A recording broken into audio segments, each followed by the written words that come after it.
What's going on, guys? I hope everybody's doing well. Today we're going to be looking at Batman Beyond, the complete series done by the WB.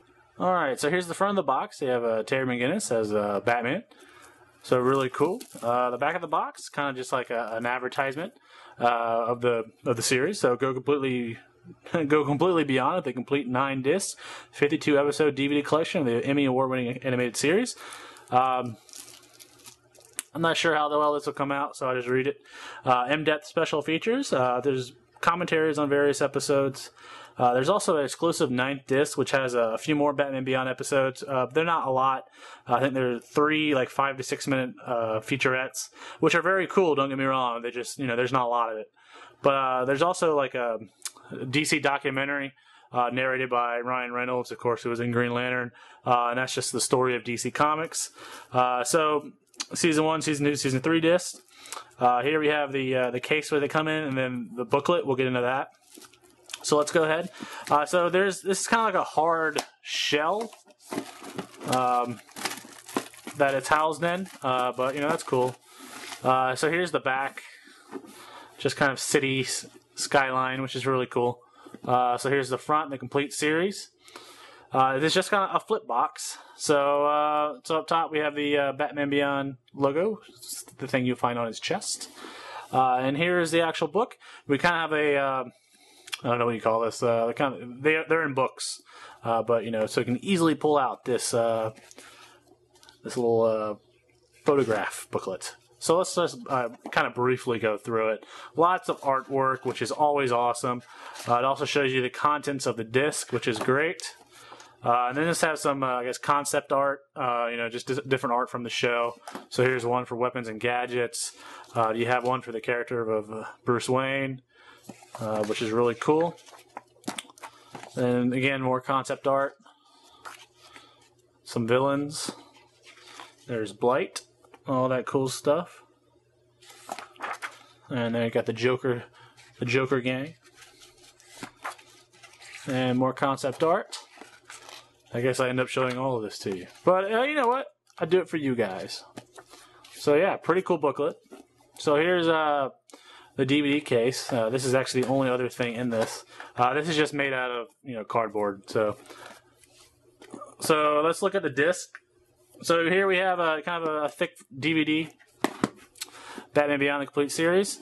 We have Batman Beyond, but there's some weird Japanese writing. I'm not quite sure what that's about. But, it's all good. So if you have the original releases of this, you don't have to really worry about it because these are like the exact same disc minus the last disc. So Season 1 is Disc 1, Disc 2. And then we have Season 2, Disc 1 with Mr. Freeze on the front. And then we have Disc 2 over here. We have Dottie from the Joker's gang on Disc 3. You got Disc 4. And now Season 3 is all very deep black and purple. So you have Disc 1 and Disc 2. And here's the special features bonus disc. Again, there's not a lot. There's the DC comic documentary is actually pretty interesting, narrated by Ryan Reynolds, but doesn't really have anything to do with Batman Beyond. But, it was a cool little bonus. The first season of Batman Beyond spans 13 episodes, and this is kind of like our introduction to, or I guess our reintroduction to the Batman franchise. Of course, this follows the same continuity as Batman the Animated Series, which I don't have that complete collection yet. And it's out of print, so it's getting a little expensive to buy, so I probably should buy it eventually. But yes, first season, 13 episodes. So we're reintroduced to Bruce Wayne, who's a lot older now. He's very old and frail and walks around on a cane. But in the first episode, entitled Rebirth, is a 2-parter. He's still Batman. He's in the new Batman, wardrobe, but which I think looks amazing, by the way. But we're introduced, he's growing old. In the first part of Rebirth, he's fighting some bad guys. He gets his butt kicked, and in order to not lose, he ends up having to use a gun, pointing at and threatening the bad guys, which we all know that's not Batman, So already you understand that, okay, Batman probably not gonna do this much longer. So we bring in a new guy, a high school student named Terry McGinnis, has parents, of course, in typical superhero, family way. his father dies. You know, somehow superheroes, somebody's parents always die in a superhero thing. Who knows? But his father dies, and of course Terry wants revenge, and Terry ends up, you know, donning on this suit. And this is all in the first episode. The rest of the seasons kind of do the monster of the week type deal, where he's, you know, just encounters different you know, villains and stuff like that. But of course, they kind of don't try to use the same villains as Batman anime series, and they talk about this in some of the special features. They wanted, you know, a lot of new villains, which is really cool. The only villain I'm not too keen on is Ink, kind of like a weird a girl who kind of like, you know, makes her she looks like Pin Ink. I don't know. I think she's in way too many episodes. I think she's in like 4 or 5 throughout the entire series. To me, I don't care. But you know, the Royal Flush Gang, there's kind of like they bring them back. Of course, they were in original Batman a long while ago. Mr. Freeze also makes a return. Of course, I think the overarching storyline is Derek Powers. He ends up turning into a villain named Blight. It kind of looks like a walking nuclear reactor. And so, you know, you have a lot of corporate style episodes, which they would later change to be more high school. And overall, the first season, very good. But I think it actually gets better in season 2 when they kind of like take it to the high school. I know that sounds weird, but because usually high school. Ugh. The second season runs 26 episodes, so you know it's double the size of season 1, and it kind of gets shifted to more of the high school. You know, there's like kids who you know, something happens, or you know, they have powers, and you know, Terry or Batman must fight against his friends, and you know, it kind of follows that motif. And I think the second series really starts off with a really cool episode called Splicers. Splicers is like, you know, genetic gene manipulation, where these guys, you know, they'll put like animal genes in them, and one guy looks like a ram, and one person's like a cat. And I thought that was a really cool idea. I really wish they would have expanded on it more. And they briefly mention it in a few other episodes, but you know, they don't really talk, you know, that much about splicing. But I really wish they would have brought that in more and kind of like got rid of like you know, some of these villains come back like 3 or 4 times.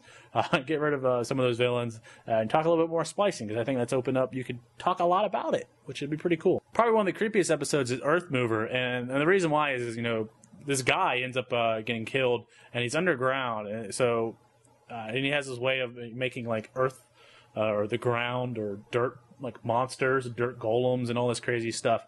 So towards the end of the episode, you know, they find him. You know, they're underground, and they find him, and it's just kind of like this skeleton in the ground with like nuclear stuff around him.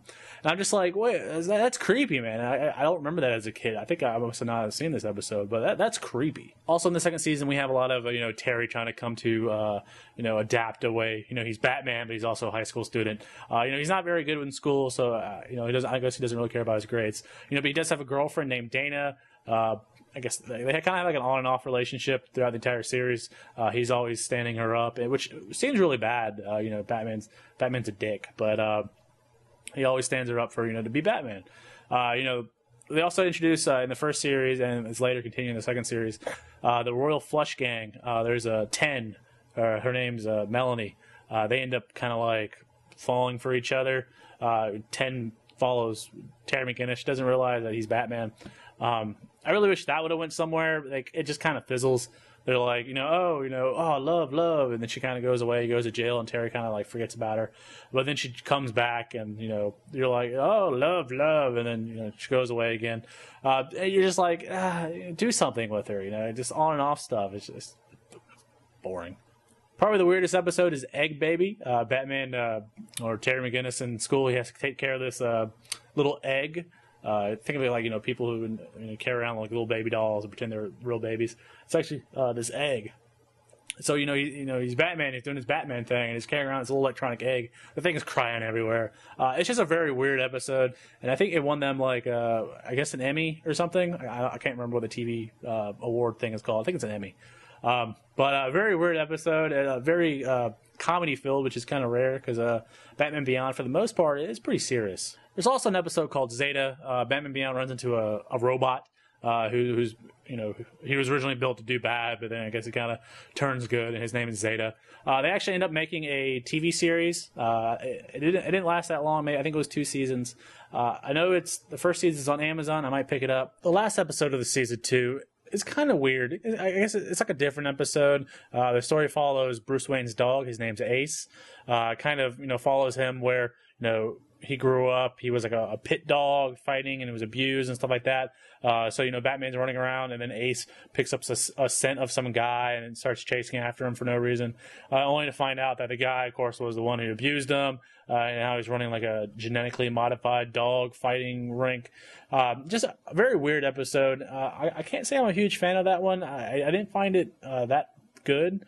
And dog abuse is never good. But the episode itself, it was just kind of boring. To me, it felt like a filler episode. Season 3 consists of 13 episodes this time. And overall, I would say Season 3 is probably the weakest season, which is sad. Apparently, all the guys who were doing Batman Beyond, they kind of just went on to do other things. There was never officially, Batman Beyond was never officially canceled, or so they say in the special features. Everybody just kind of went their own way. Batman Beyond, the character himself, would be seen in other episodes.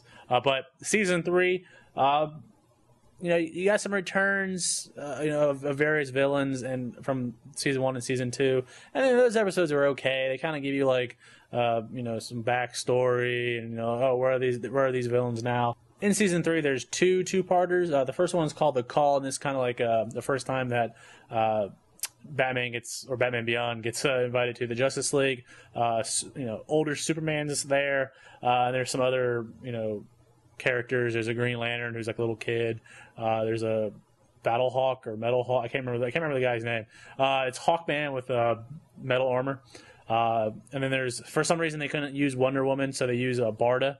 But some other Justice Leagues. But the episode, it just felt boring. I don't know why. Ends up, spoiler, Superman, is possessed, by some starfish who's Starro. They don't really tell you that in the episode, but he's been possessed for like all these years, which kind of makes no sense. You're like, so this thing has been on like Superman for like 20 years, and it just now like decides to make him crazy. I just don't think the Call works. It's just not good. There's also another two-parter called Curse of Cobra. Cobra is, of course, a little kind of cult. They walk around like little snake heads, and they kind of remind me of Stargate SG-1.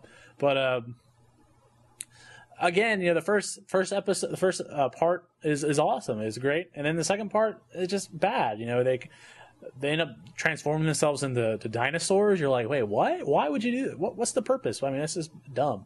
And they're like, oh, we're gonna throw a bomb into a volcano, and the world's gonna get all fiery, and all the dinosaurs will reign supreme. You're just like, that's terrible.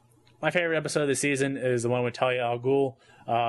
I can't remember what it's called. Out of the Past.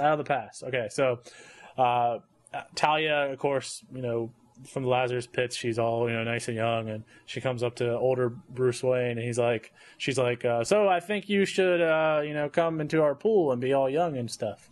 And of course, it's not really Talia al Ghul. Spoiler. It's actually Ra's al Ghul, kind of like in Talia body, which is actually kind of creepy in itself, because you're like, wait a minute, you just made out. Ra's al Ghul just kind of made out with Bruce Wayne. That's just weird and creepy. But overall, great episode. Ton of hate in that episode. Like, there's just so much anger, and voice acting was amazing in that episode. So yes, favorite episode of Season 3. The final episode is called Unmasked, and this one never officially aired on TV. And the episode isn't that good. Bruce Timm also talks about it in some of the special features. He didn't think it was really deserving to be like a final episode. It follows Terry McGinnis ends up saving this little boy, ends up showing him his face. So that little boy ends up being like targeted from Cobra. And just overall, it's an okay story, but it's just not a great story. And kind of a downer when you talk about the rest of the series, because the rest of the series is awesome. Of course, there's also a Batman Beyond movie they're called Return of the Joker. Joker returns to Gotham, fights Batman Beyond, and I haven't seen it yet. I hear it's very good. It's very bloody. If you see the uncut version, there's also a cut version floating around. It's available on DVD and Blu-ray. I need to pick it up, so when I do, I'll let you guys know. But yeah, overall, Batman Beyond. Great show. I don't think it's as strong as Batman the Animated Series. Now, I'm probably pretty biased. I love Batman the Animated Series. But Batman Beyond, just as great as I always thought it was growing up. Now, I don't know if you guys ever noticed, but you ever revisit some shows you watch as a kid and they're just not as good? Batman Beyond? No. Batman Beyond was just as good as then as it is now. So yeah, Batman Beyond complete series, recommended. It's great. So thanks for watching, subscribe, and thumbs up and all this. This is probably going to be a very long video. But yeah, goodbye.